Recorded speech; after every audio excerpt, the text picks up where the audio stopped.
Hello, my name is Steve Smith, and this is Rob Weber. What's up, Weber? What's going on, Smith? Hello, hello. I'm Smith, that's Webb, and we are the Wager Makers, and this is the Wager Makers podcast. Thank you for joining us. This is podcast number 4. We got all kinds of stuff to talk about today. We will be doing most of our NFL preseason stuff in the next podcast, since this will probably be like podcast number 4. We'll probably have a podcast number 4A that'll be out just within a couple of days. That way we'll have the whole NFL preseason week 1 will be completed before we start talking about those games, and then we'll look into week number 2 on our next podcast. Today we got all kinds of stuff to talk about. We're going to talk about Major League Baseball. We're coming down to the stretch run here in playoff time. I think nothing's more annoying than hearing a Mets fan when the Mets are playing well. We're going to get to hear from Weber today. I think he's been waiting his whole life to talk on a podcast about the Mets in the playoff race. So we'll see. We'll see how that goes. He's going to be excited about that one today. It's been my dream to talk on a podcast about the New York Mets. He didn't even know. It's like the dream he never had. Right. But so we'll be here. We'll be talking about MLB. Of course, the Mets had a big walk-off win last night, and Weber's chomping at the bit to get to that. So we're going to get to that pretty soon too. We're also going to talk about college football. It'll be the first time we really touched on that. Brandy Chastain taking his shirt off. Yeah, it looked like one of the soccer deals. So we'll be talking about college football coming up, and but first we're gonna go into the bizarro world here and to talk a little bit about the Oakland Raiders. We touched on the Raiders and Antonio Brown last week. We pretty much were sure that him being on the sideline because of both of his feet were blistered up was probably going to be weird enough, but the story just keeps getting worse and worse. So earlier this week it comes out that not only are his feet blistered, but the reason why both of his feet are all torn up is because he didn't wear the proper shoe wear at the in the cryo chamber. I guess that's a new fancy way for athletes to get themselves back together. He thinks he's Michael Jackson or Michael Vick or whoever. He's trying to freeze himself. But and there wasn't even the shoes in there. I guess he just got frostbite is what the report was, right? I think initially they thought it was he wore some shabby shoes for a workout, but then he came clean and said he was in some ice box overseas and he didn't they frostbit his feet. So that's his story, I think. Right. I think they said he didn't have the proper footwear for the cryo chamber, so he got the summertime frostbite. He got Walt Disney's in the Walt Disney room, and he's got the summertime. That's right. Yeah. And Ted Williams' head is in there. Right. So as if the story wasn't weird enough, it comes out yesterday. In his defense, Smith, who knew what shoes to wear in a cryo chamber? So you give the guy a break. He had some Nikes on. I guess you needed to wear some Adidas or something. Who knew what the proper footwear was for a cryo chamber? All right, I guess we'll give him a break. Okay, fair enough. We'll give him a pass. We're gonna give him a pass on the feet deal. And because one mistake, he'll learn from that one. I'm actually going to give him a pass on this next one. This story is getting crazy. It's so I guess with the new NFL helmet rules, they come out with the more protective helmets every year, and I guess the one he's been wearing year after year is obsolete now. I guess at this point, and so he kind of came out yesterday and said basically if he's not able to wear his helmet, he would consider retiring. So I don't know what you think about this.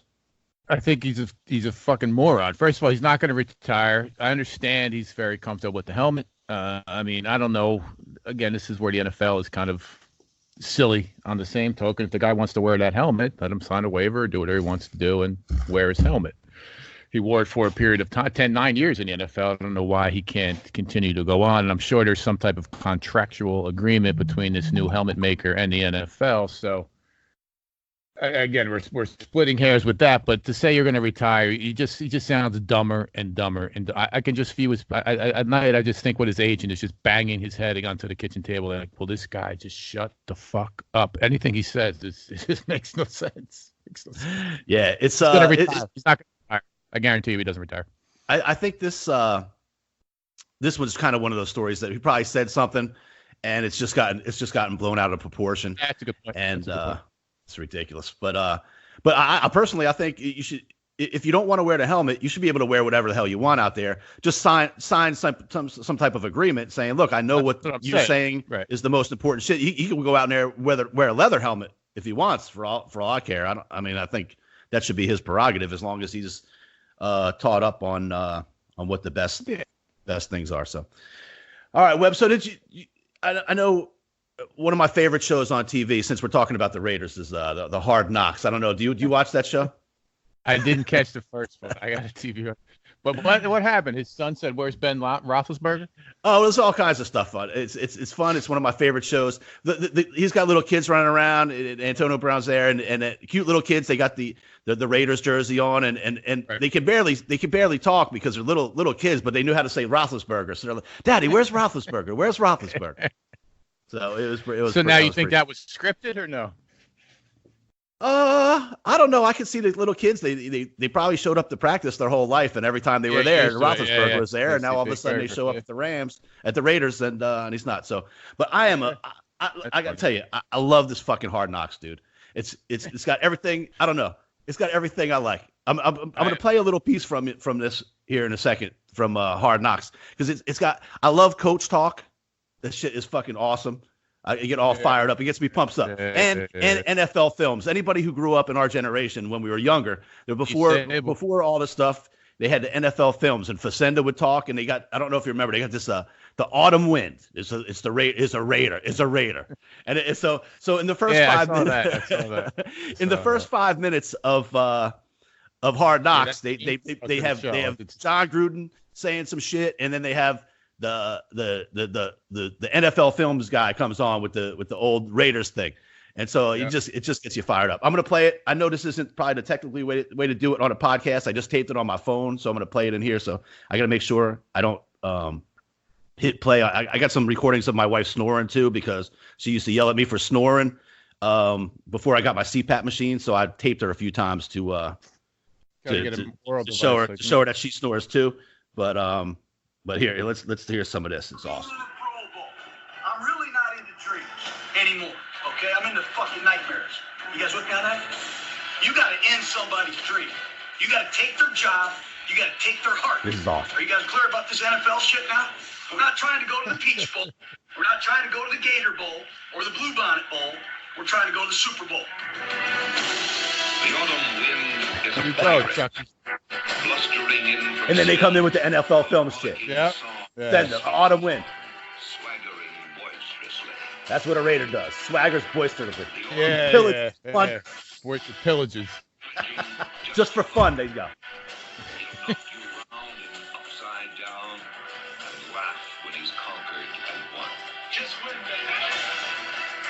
All right, so thanks for humoring me for that for a second, but I just thought that was cool as hell. Good stuff. Yeah. Good Except, and then but there was one guy. Good there. Yeah, it was good. So that's the first few seconds of the Hard Knocks. So right away, I'm in. I'm hooked. And then it'll be the usual. They'll have some guy. They'll make you like him a lot, and then they'll cut him and cry and shit. It's good. It's fucking good. It's good TV, dude.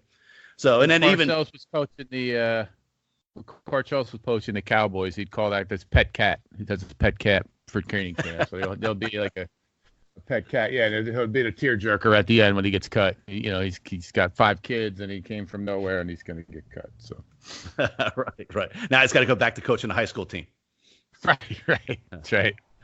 So and then one thing Gruden did kind of piss me off once because there's this dude that got cut. He was number 63. And so they gave it another guy, number 63. And Gruden's like, man, that's the ugliest fucking number I ever seen in my life. Remember what number I wore in high school, Webb? Yeah, number 60-3. Gotta be 63. All right, so we're going to move on. Sorry for humoring me there for a second with the Hard Knocks. I was digging it. I wanted to share that a little bit. Don't worry about it. I'll probably talk to you a little bit about the Hard Knocks every week on the podcast if we don't do anything else. So, all right, we're going to move on now. Let's talk a little bit. I know. All right, Webb, this is your chance. You've been waiting your whole life to talk about a podcast, to talk about the Mets. They had a walk-off home run last night, or walk-off win last night. And Major League Baseball, the trade deadline has passed. We're getting close to really the stretch drive here in the season, last 40 games or so. What's your take on some of the MLB standings and schedule and that? The NL is probably a little bit more interesting, as there's really no front runner. Atlanta is probably the best. Oh, well, never mind. The Dodgers. Dodgers are far and away the best team, but I don't know. Typically, their postseason success is lacking. I don't know if they're going to blame it on Dave Roberts, the manager, or Kershaw, whatever it's going to be. But I don't. They're so good, top to bottom. They got Muncy and Bellinger, both MVP candidates. So you got to look at, the wild card stuff. Atlanta is probably the second best team, and then everyone else is kind of mixed together. The Mets are how many games out? The wild card, I think, just. Yep. As far as the wild card standings go, right now, the Mets are right there. They're a half a game they're out. Tied, half game. Yep. Everybody, there's like 3 or 4 teams right there. And well, the thing is with those teams, none of them really any good. The Mets, if you look at the Mets, the reason why I'm optimistic is their pitching. Obviously, they're 5 deep in the rotation. If Diaz ever does anything like he did last year for Seattle, the closer I'm talking about, they could be a real tough out. Alonso can hit. Conforto can hit. They got the other guy, McNeil, can just hit too. So they got some. They have a real shot, to be honest with you. I mean, if you go pitching, staff to staff, starter to starter, they're probably, I don't know, top 3, definitely top 5 in baseball, top 3, maybe 2 in the National League, and then the Astros might have a better staff in the American. You think?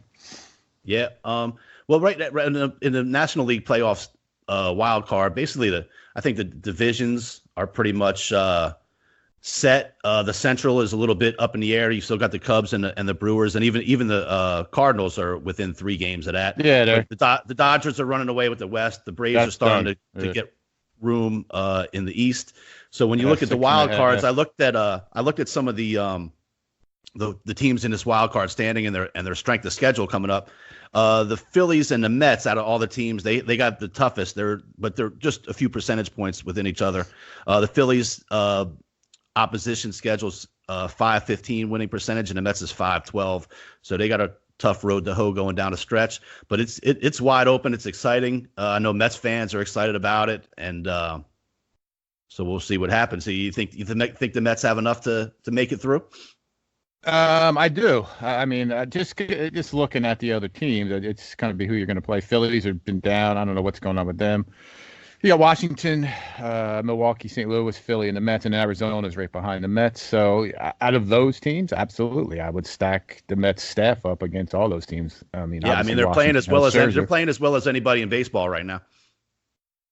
Philly's got a pretty good lineup. I know Bryce Harper is wildly overrated, but at any of those teams, I think the Mets are as good at least. And then Stroman pitched last night. I mean, if they can get him going, they're real tough. And this is actually a down year in terms of wins and losses for DeGrom. So they're tough, man. They really are. And it was weird. I made a joke when they hired the 82-year-old or brought up the 82-year-old pitching coach when they fired the other guy. And it seems whatever they're doing, keep doing. And even the agent, Norwegian dude or whatever he is the GM. I don't know. He just kind of got lucky, but they're right there, man.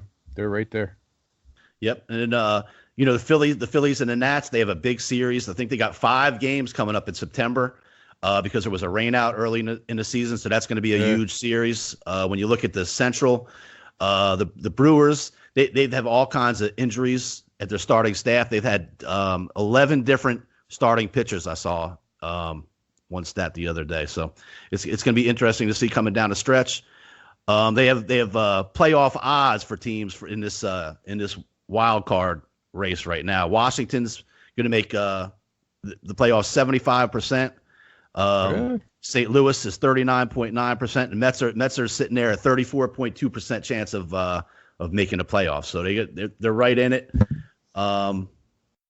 I don't know. They're the hottest team in baseball right now. I think they've been 9-1 in the last 10 games. They're they're feeling it. So that's half the battle sometimes. If you look over at the American League, you got the Yankees and the Astros are running away with their divisions. They're both red hot. Cleveland is taking over Minnesota right now. The Indians are red hot, and they got Kluber coming back soon from injury. I think I like their pickup of Puig to help the offense out a little bit a couple weeks ago. It was funny as hell. Did you see the day Puig got picked up? He was fighting for the Reds. In the fight, that big brawl. He got traded that day, and I wasn't even on the Reds at that point. Right. So I would have liked to seen, as far as the playoffs go, I would have liked to seen the Yankees pick up some starting pitching help. I thought that move the Astros made to pick up Greinke was, all right, well, let's talk great, about that. Move. Yep. Who are the Yankees supposed to get? You tell me. Greinke, he had a no trades clause to the Yankees. He wasn't going to the Yankees. You're going to get Mike Minor, who this is having the best season of his career. Robbie Ray was probably the only name out there, and it takes two to tango. They have to have something that's good enough that would have gotten Ray away from Arizona, and Arizona's right in their own little playoff hunt as well. So Cashman's come under a lot of heat down here. He's made deals over the years I thought were good. Paxton was a real good deal, I thought, even though he's pitching shitty. Same thing with J.A. Happ. I think when they got him, he was leading the league in ERA, and he's underperforming.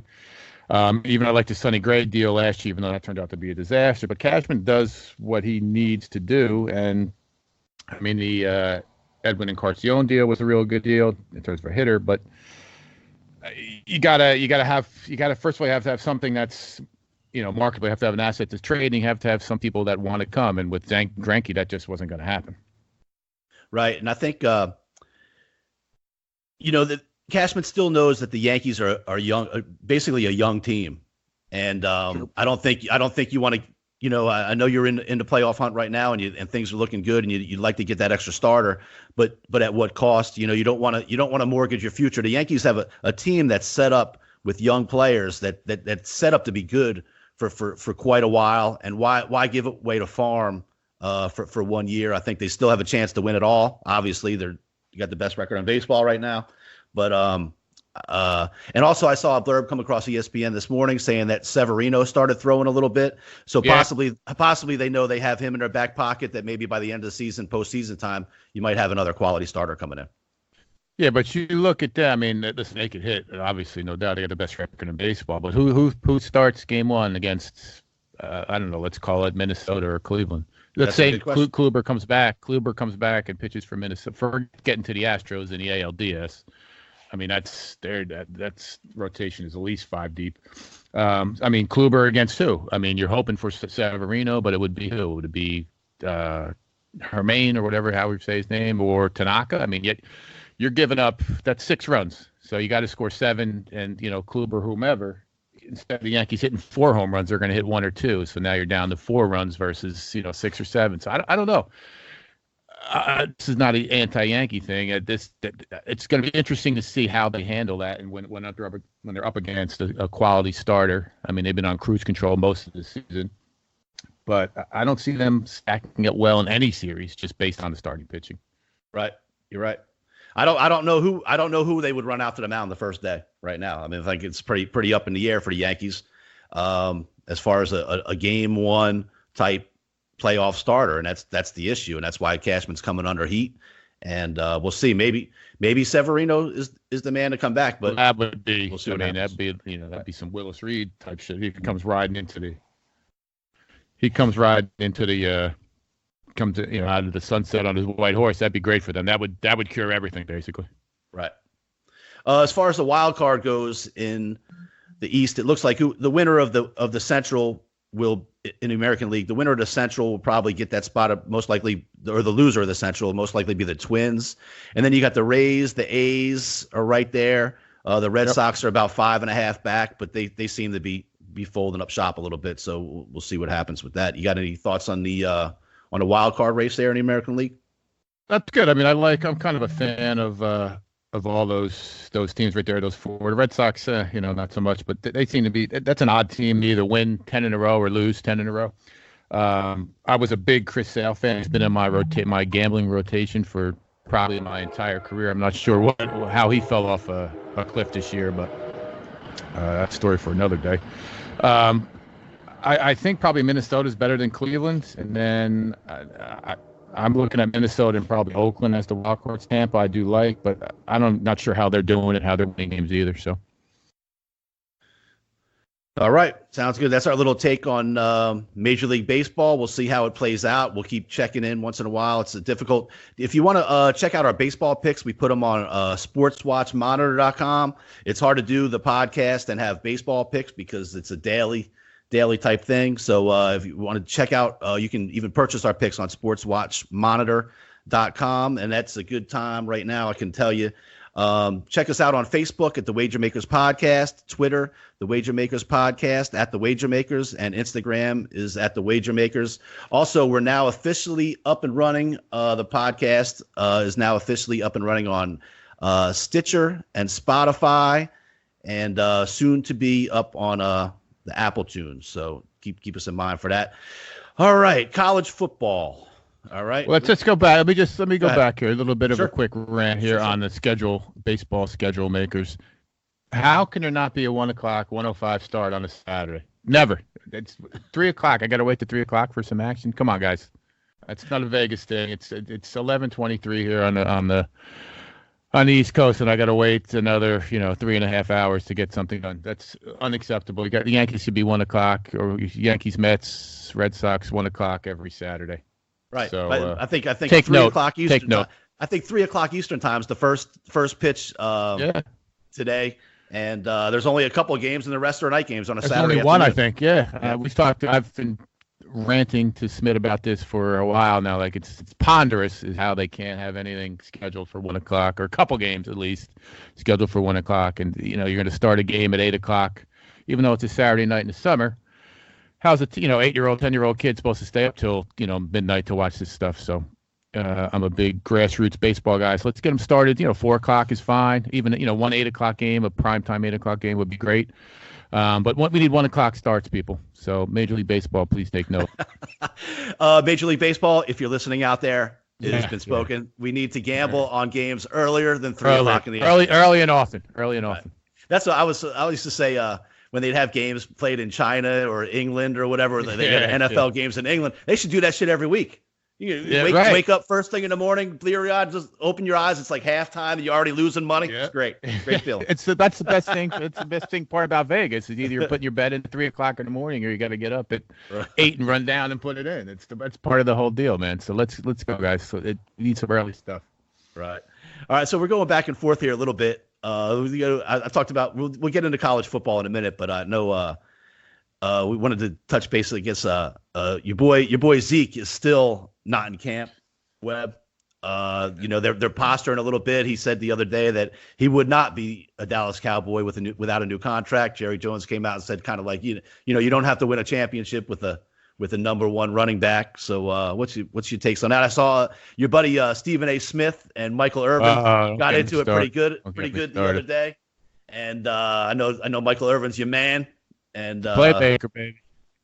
Mike's the guy. I thought he was going to body slam Stephen A. Smith. First of all, Stephen A. Smith. I don't want to go on a tirade here, but there'd be no career. There's no Stephen A. Smith wake up or whatever first take without the Dallas Cowboys. It's all he does is. One of his famous lines, I don't know if you watch him, he's always saying, whatever can go wrong will go wrong. How easy is it to pick the teams that aren't going to win the Super Bowl? Let's go through that. You could say that about every team except the New England Patriots. Did what could go wrong? Anything that could go wrong for the Saints last year, or the Chiefs, or the Ravens, or the Texans? I don't want to get started on this guy, but without the Dallas Cowboys, there is no Stephen A. Smith. It's like the old Howard Stern thing. People are listening to him because they hate him, and people are listening to him just to hear what he's going to say. So if we had our podcast about Donald Trump, we'd have half the people listen because they liked him, half the people listen because they hate him. And it's the same thing with Stephen A. Smith. Just say Dallas Cowboys, and the guy gets his ratings. So maybe we should start just talking about the Cowboys, Smith. The Cowboys. I don't like the Cowboys. How about that? You can like the Cowboys. I like the I don't like the Cowboys. I got some pictures with you in a Jason Witten jersey, so watch yourself. Yeah, that was a good time though. We caught the was that Detroit game? Yeah, Detroit playoff game against the Cowboys. There you go, Dallas Cowboy playoff win right there, Stephen A. Smith. So yeah, I was the only one pissed off in the building because I took the Cowboys laying like 2.5 and they won by 2 or whatever. The whole crowd's going fucking ape shit, and I'm pissed off, drunk, and lost my money. And a Jason Witten jersey to boot. Right, a Jason Witten jersey. Oh, shit. And then we had a little other NFL thing came out today saying that we're talking about the Saints now. Back to the Saints and this no call. It comes out that the Saints lawyers are even joining in and backing the NFL. Basically, I guess Goodell and some of the executives and the referees were supposed to be deposed here in New Orleans because of this lawsuit coming up. I personally thought it was going to be funny. I thought it would be entertaining just to have them here in front of the locals and have them deposed here. But the Saints lawyers even came out and backed the NFL because, I mean, what are you supposed to do? Is we going to have every hometown team's going to have a lawsuit against the? You going to arrest the guy? The NFL, you indict him?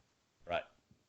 It's. I mean, there's people walking into Walmarts with AK-47s. You got guys bringing lawyers in to litigate a non-pass interference call. It's crazy, sad almost. Let it go, right. Guys. And I'm waiting for that. Now they made this new pass interference penalty. I can't look. I'm a Saints fan. I'm not gonna say I can't wait, but I've been tired of hearing about this over and over. I'm ready to move on to the next season. But wait till the first time the Saints get burned on this new rule when some team has a 3rd and 15 and they throw the ball deep down the field and there's a pass and it's an incomplete pass, so you think your team's getting on the field, your offense getting back on the field, then all of a sudden the review flag comes out and they find out that your cornerback bumped the guy a little bit going down the field. So that's going to be a lot of fun.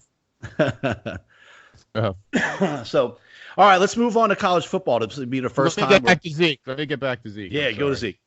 Go ahead. If he doesn't play for the Dallas Cowboys, he's not going to play in the NFL. He signed for 2 more years. There's nothing. He's almost powerless over that. I mean, he can hold out and not play. He won't get paid. You said it right. I think there's just posturing on both sides. Jerry wants to pay him. I thought it'd be done by this, obviously, from our podcast episode number 2, but I'm thinking he'll start. He'll be in camp prior to game 1, especially the Robert Quinn getting suspended for the PED thing. Defensive end just helps Zeke. I mean, it just puts more pressure on the Cowboys. They feel like they have a little window here. So I think he'd be in camp, in the fold by week 1 regular season, but I've been wrong before. But I don't know what leverage he has. If any, it's not a Le'Veon Bell situation.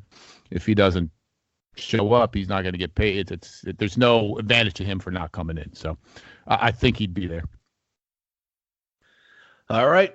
We'll see. I think he'll be there. I mean, Zeke is like most running backs in the NFL nowadays. I mean, he's a real go-to guy. He really helps that offense get going. He makes Dak better. He makes their defense better.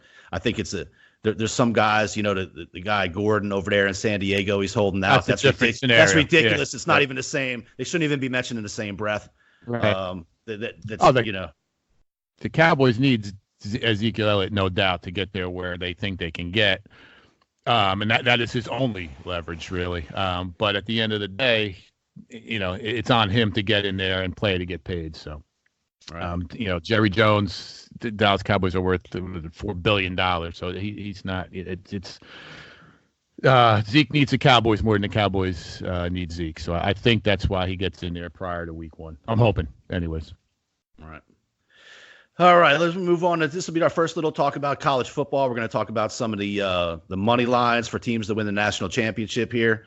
Webb, you see anybody challenging the big 2 at this point, Alabama and Clemson, heading into this year? No, definitely not. I don't see how Clemson can lose a game getting into, especially in that conference. They're 35-point favorites against Georgia Tech, I think, in week 1. And that's a conference opponent. Not that but that's going to be one of their better. That's a top half of that conference. I mean, those Florida teams, if we desperately need Florida State to be good, and then maybe Miami to even give them any type of competition. Trevor Lawrence was talking about going to the XFL for who knows how much money, but I don't see anyone really challenging them until they get to that playoff. Right. Alabama, different, just based on the SEC, although that may not be as strong as it's been in the past, but I don't see that either. Anybody really. Georgia, I guess, depending on how the schedule breaks, Georgia's going to be real tough.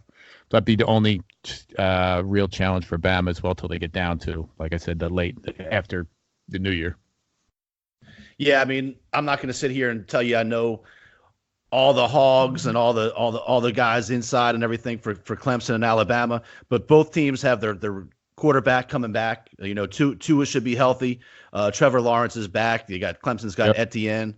Dabo, I'm sure they got all kinds of horses in the trenches. Whether they lose them today, they're both at that point where they lose guys to the NFL every year. Just reload, but they just keep bringing in the best players in the country. I'm interested to see how, speaking of Alabama, how their transfer Jalen Hurts makes out this year. I'm a fan of his. I think he did it the right way last year when he got benched. You didn't hear a lot of sulking and crying out of him. He stuck with the team. He stuck with it to the end. Unlike Bryant from Clemson, I thought he kind of went the opposite direction once he got benched and left the team. And there was even a little story, like I guess Dabo got a lot of questions about why Bryant wouldn't get a championship ring last year. I thought that was ridiculous. The kid left the team. Of course. Good luck to him. But I was impressed with it. What I'm getting at is I'm interested to see how Oklahoma does with Jalen Hurts. I was impressed with how he handled the adversity. It's not easy to be the guy, and then all of a sudden you're not the guy anymore. He stuck with the team. He helped them out when he needed it, and actually played some good couple good games when Tua was banged up. And I'm looking forward to see him in Oklahoma. As am I. I mean, I've been impressed with him. Obviously, he comes in the scene as a freshman and wins a national championship. He was a huge recruit, needless to say. But it's a little bit of a different. I don't know what Lincoln Riley's going to do with the offense down there in Oklahoma. Is Jalen Hurts a gunslinger like Mayfield was, and then Kyler Murray was? I don't know if he can throw the ball quite like that. So that's going to be interesting to see. But I'm hoping that they're good just for the pure competition of it. Also, I've been reading seeing some things about A&M. I'm curious to see how they're going to be this year. A bunch of Florida State boys that we have were down on Jimbo Fisher. He's been his second or third season down there, I guess. So I'm hearing a bunch about their recruits and what they got going on. So I'm hoping and curious to see how they're going to do as well. Just from a pure competition for the Big Two standpoint. Right. When you look up in the Big Ten, you got Urban Meyer left Ohio State, so that should open the door a little bit. They lost their quarterback. Haskins too, new coach, new quarterback at Ohio State. This might be the year for Jim Harbaugh to possibly finally to beat Ohio State and take over the Big Ten. You got any thoughts on the Big Ten? Yeah, I mean, here's the thing: if Harbaugh doesn't do it this year, he's not going to do it. He's got Shea Patterson there, I think, for the second or third year, who came from one of the SEC schools, I think, or maybe it was one of the Big 12 schools. Anyways, more than adequate quarterback to get things done for them. But this kid, the coach Day from Ohio State, he's really highly regarded. So I don't know if that's going to be as big of a drop off or as big of a deal as it may seem. Although obviously Urban Meyer success is unquestioned. And then the quarterback is the transfer from Georgia. He couldn't beat out Fromm. So again, that's another top 4 recruit in the country. So I don't know how big of a drop off that's going to be. Again, that's just one of the teams that they lose, 4 guys to the first round of the NFL draft, and every year they're in the top 5. So I'm still leaning towards Ohio State, but I don't know if Harbaugh can. If he doesn't do it this year, he might as well go back to San Francisco, wherever he's going to go, because he's not going to be able to do it. Right. And then just a quick look at the numbers. You got Alabama and Clemson are both sitting there right around 2-1. I've seen it at a couple different places. Alabama's about plus 200. Clemson's at plus 175. This thing here. Ohio State is plus 700. Michigan's plus 4. I mean, there's nobody I would even. It's tough to even put money on any of these things. What's Michigan on there? Michigan is 14. Yeah, 1,400 right. Plus 14. So Ohio State was 7. Yeah, 14. Ohio State was 7. Yep, 7. Yeah, 7. That makes sense. So those guys might have a chance. I'm looking down, and you might want to call me a homer here a little bit, but I'm looking at the LSU Tigers, Webb. Not going to happen. LSU Tigers. They're 25-1. They got Coach O has been still bringing in recruits. They got Burrow is the quarterback. Yeah, He's the going to be in his quarterback. second full year. They got a new offensive coordinator. I think they're going to open things up a little bit. I was really impressed with Burrow last year. He just got here from Ohio State. He was a backup at Ohio State. Yeah. But what's that tell you? Of course. And but I think they have Florida at home. They have Auburn at home, and of course there's one team they got to get past every year, and they can actually lose to them in the regular season. They play at Alabama on November 9th. They could even lose to them and still end up in the playoff. If you got one loss in the SEC and it's against Alabama, I think that still puts you in the playoff. They have a tough game early on. It's one of those early season games against Texas. I think they can get past them. I think Texas had a nice season last year. They ended up with that win in the Sugar Bowl against Georgia, but I think Ellinger is I think they're still a little bit away from really competing with the big boys. Yeah, they're on the right track. They're on the way back, but yeah, they're second tier as are most teams. Like I think we're gonna at the top. You got the top two, and then you got to throw in, Ohio State, Michigan. Who else would even be there? I'm missing someone. Georgia, you got Georgia, Oklahoma, Texas. That's it. It's Georgia. Yeah, Oklahoma. Anybody out west is just a pretender. There's no one, west of Oklahoma that's even gonna contend. Again, I'm hoping that one of these Florida teams can do something. Miami or Florida State can somehow get back to it. Miami's got Felipe Franks back. I think they're similar to Texas as they're back on the right. Florida back on the right track. And then Miami's got the transfer from Ohio State. The kid he's from Vegas. So they got a shot there too. So I'm hoping they can kind of get lucky, sneak into the top 7 or something like that, at least make things interesting. Right. You heard it here, guys. LSU's 25-1. Take a little shot on that. You might watch out. So keep your just money real on quick, that, guys. Real quick again, Facebook, The Wager Makers Podcast, Twitter, The Wager Makers Podcast at The Wager Makers, Instagram at The Wager Makers. And you can also reach us. We'd love to hear from you. TheWagerMakers@gmail.com. If you have any questions, we'll be happy to help you out with baseball picks during the week, all that kind of stuff. Again, we're monitored by SportsWatchMonitor.com. And you got some stuff to add, Webb, or yeah, let me just. When is that first college football game? We got 2 weeks. It's August 24th. 24th. Florida and Miami, the neutral site. That's a good game to kick it off. There you go. 7 points. Florida -7. That's interesting. Yeah.